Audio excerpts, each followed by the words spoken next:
मैं एक समझदार और मेहनती लड़की थी। मैं एक वकील थी और अपने पेशे में बेहद सफल थी। मेरी ज़िंदगी का हर फैसला सोच समझकर लिया गया होता था। ऑफिस में काम के दौरान मेरी मुलाकात राहुल से हुई। राहुल भी वकील था और बेहद बुद्धिमान, मेहनती और विनम्र स्वभाव का इंसान था। हम दोनों ने साथ में कई केस पर काम किया। राहुल एक समर्पित और मेहनती युवक था। उसे वकालत करने का बहुत शौक था और अब वह एक नामी वकील बन चुका था। वह एक छोटे परिवार से था, लेकिन उसकी मेहनत ने उसे अपने पेशे में एक पहचान दिला दी थी। हालांकि राहुल की ज़िंदगी में सब कुछ ठीक चल रहा था, लेकिन एक चीज़ ने उसे परेशान कर रखा था, वो था प्यार। राहुल की मुलाकात मुझसे अदालत में एक केस के दौरान हुई थी।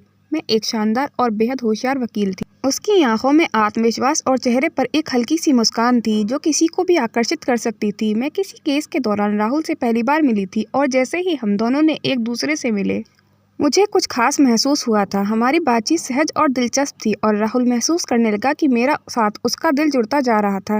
राहुल और मेरे विचार, हमारा जीवन के प्रति दृष्टिकोण, सब कुछ मेल खाता था। काम के दौरान दोस्ती प्यार में बदल गई। राहुल भी मुझसे दिल ही दिल में प्यार करने लगा, लेकिन कहने से झिझकता था। मैं भी राहुल के बारे में सोचने लगी। उसकी ईमानदारी और मेहनत ने मुझे प्रभावित किया। हालांकि मैं जानती थी कि हमारे बीच एक दीवार है, हमारी जाति। मेरे परिवार बहुत पारंपरिक था और मेरे यहाँ इंटरकास्ट शादी की अनुमति नहीं थी। मैं हमेशा अपने माता पिता और समाज की उम्मीदों के अनुसार चलने की कोशिश करती थी। राहुल और मेरा रिश्ता धीरे धीरे गहरा होता गया, लेकिन हम दोनों जानते थे कि हमारे बीच एक बड़ा संकट खड़ा था, हमारी अलग अलग जाति।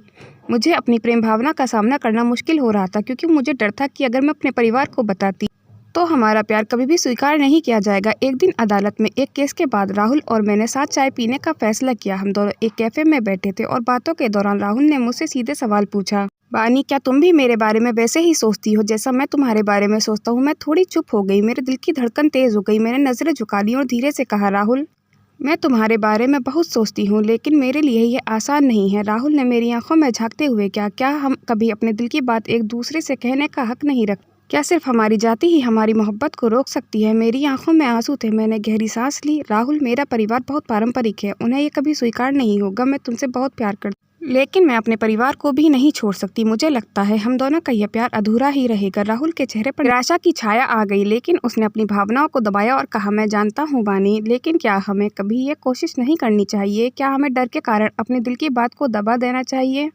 मैं कुछ पल चुप रही। फिर मैंने राहुल की तरफ देखा और कहा, तुम्हारे साथ रहकर मुझे लगता है मैं कुछ और बन सकती हूँ, कुछ अलग। लेकिन मैं एक ऐसी दुनिया में जी रही हूँ जहाँ प्यार से ज़्यादा परिवार और समाज की उम्मीदें मायने रखती हैं। वो दिन मेरे और राहुल के रिश्ते के लिए एक टर्निंग पॉइंट था। हम दोनों ने इस बात को स्वीकार किया कि हमारा प्यार सच्चा था, लेकिन समाज और परिवार की शर्तें हमारे बीच दीवार बनकर खड़ी हो गई थी। मैंने अपने परिवार के दबाव से बाहर नहीं निकल पा रही थी और राहुल को भी अपनी जड़ें और संस्कृति से प्यार था। कुछ महीनों बाद मैंने तय किया कि मैं राहुल के बिना अपने जीवन की कल्पना भी नहीं कर सकती। मैंने राहुल से कहा, मैं तुमसे हमेशा प्यार करती रहूंगी, चाहे जो हो, लेकिन अगर हमारे परिवार की वजह से हम एक साथ नहीं रह सकते, मैं उम्मीद करती हूँ कि तुम मेरे फैसले का सम्मान करोगे। मेरी आंखों में आंसू थे, लेकिन उसने मुस्कुराते हुए कहा, बानी, तुम मेरे लिए सब कुछ हो, लेकिन तुम अपने परिवार को कभी नहीं छोड़ सकती। वह हमारे इस रिश्ते को कभी स्वीकार नहीं करेंगे। यह एक ऐसा पल था जब हम दोनों एक दूसरे से अलविदा ले रहे थे, लेकिन एक गहरी उम्मीद के साथ कि शायद एक दिन सब कुछ बदल सके। समय बीतता गया और राहुल और मेरी ज़िंदगी में बहुत कुछ बदल गया। राहुल ने अपनी ज़िंदगी में नए लक्ष्य बनाए, जबकि मैंने भी अपनी आंतरिक ताकत को पहचानते हुए कुछ बड़े फैसले लिए। हमने एक दूसरे से मिलकर यह जाना कि प्यार कभी ख़त्म नहीं होता, बस उसे अलग अलग रूपों में महसूस किया जाता है। एक दिन मैंने हिम्मत करके राहुल से अपने दिल की बात कही। राहुल ने खुशी खुशी अपने दिल का हाल भी बता दिया। हम दोनों ने एक दूसरे के साथ जीवन बिताने का फैसला कर लिया। समस्या तब शुरू हुई जब मैंने अपने घर वालों को यह बात बताई। मेरे परिवार वाले पारंपरिक विचारों के थे और जाति के बाहर शादी करने के खिलाफ थे। मेरी बात सुनकर मेरे माता पिता नाराज हो गए। उन्होंने कहा, तुम्हें पता है हमारी जाति और समाज में ही स्वीकार नहीं किया जाता, लोग क्या कहेंगे? मैंने अपने माता पिता को समझाने की बहुत कोशिश की। मैंने कहा, पापा मम्मी, राहुल एक अच्छा इंसान है, वह मुझसे बहुत प्यार करता है और मेरे हर फैसले में मेरा साथ देगा। शादी में जाति नहीं, प्यार और समझदारी ज़रूरी होती है। लेकिन मेरे माता पिता पर कोई असर नहीं हुआ। कई दिनों तक घर में खामोशी छाई रही। मैंने और राहुल ने हार नहीं मानी।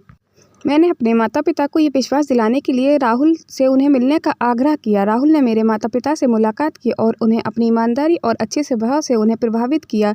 धीरे धीरे मेरे माता पिता को एहसास हुआ कि जाति के बंधन से बढ़कर बच्चों की खुशी और उनका भविष्य होता है। उन्होंने मेरे और राहुल के रिश्ते को मंजूरी दे दी। कुछ महीनों बाद मेरी और राहुल की शादी धूमधाम से हुई। हम दोनों ने अपने प्यार और समझदारी से साबित कर दिया कि कि सच्चा प्यार सभी बंधनों को तोड़ सकता है। हमारी प्यार की कहानी आज भी एक मिसाल है कि अगर आप अपने प्यार पर विश्वास करते हैं तो दुनिया की कोई भी ताकत आपको अलग नहीं कर सकती। अंत में प्यार जीत गया। दोस्तों, अगर हमारी कहानी पसंद आती है तो वीडियो को लाइक, कमेंट और शेयर करें और मेरे YouTube चैनल को सब्सक्राइब करें। हमारी कहानी को अंत तक देखने के लिए धन्यवाद।